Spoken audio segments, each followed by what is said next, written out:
казвам се Ангел Ангелов и днес е първият от 3 дни, в които тренираме за атака на най-големия български тиган в книгата на рекордите Гинес. Откъде ви дойде тази идея? Идеята не е просто тигана, идеята е място, където да се събират приятели, където да прекарат приятно време около огъня. И тъй като когато приятели се съберат, трябва да хапнат и да пинат, най-доброто съдче, за да се сготви нещо хубаво, топло и приятно, е тиган. Когато имаш много приятели, трябва и тигана да е голям. Затова и тигана стана юнашки, стана голям, държи се перфектно. Това е първото му заграване днес. Очудващо добре се готви, лесно и надявам се вкусно. Ще разберем след час и нещо.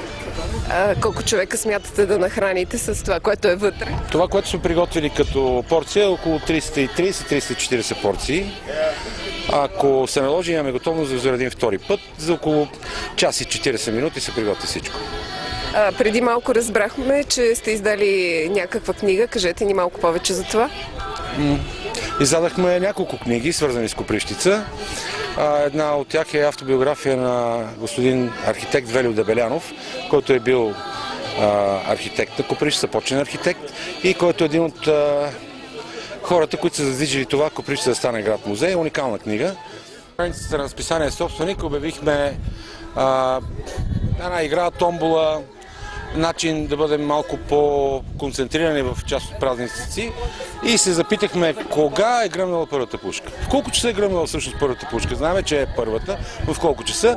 Всички отговори за наша голяма радост бяха в диапазона на верните, тъй като тогава имало и българско време, в смисъл времето на местните земи и времето на Истанбул, така че точен час не може да има, но е било във всички случаи преди обяд. И всички дали отговора в диапазона 9-12 часа получават една книга Копривщина сърцето, защото явно са си дали труда да прочитат малко повече, да си спомнят какво е написал Джендо, какво са написали другите, които пишат за Копривщица. И сега имам удоволствие да връча на дъщерята на една от позналите книжката Копривщица сърцето.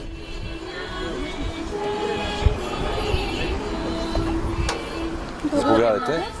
Пожелавам успех на всички начинания. Мерси. Това е вино от братя Николови от Белене. Бутилирано в Свищов.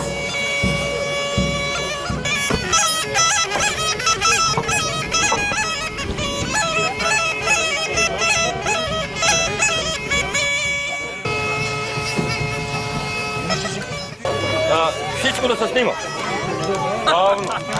Още.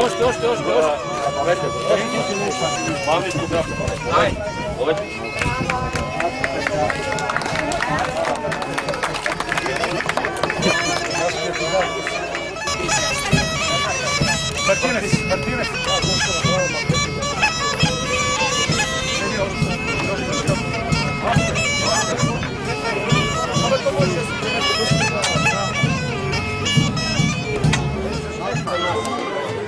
Най-големият тиган. Най-вкусното ястие.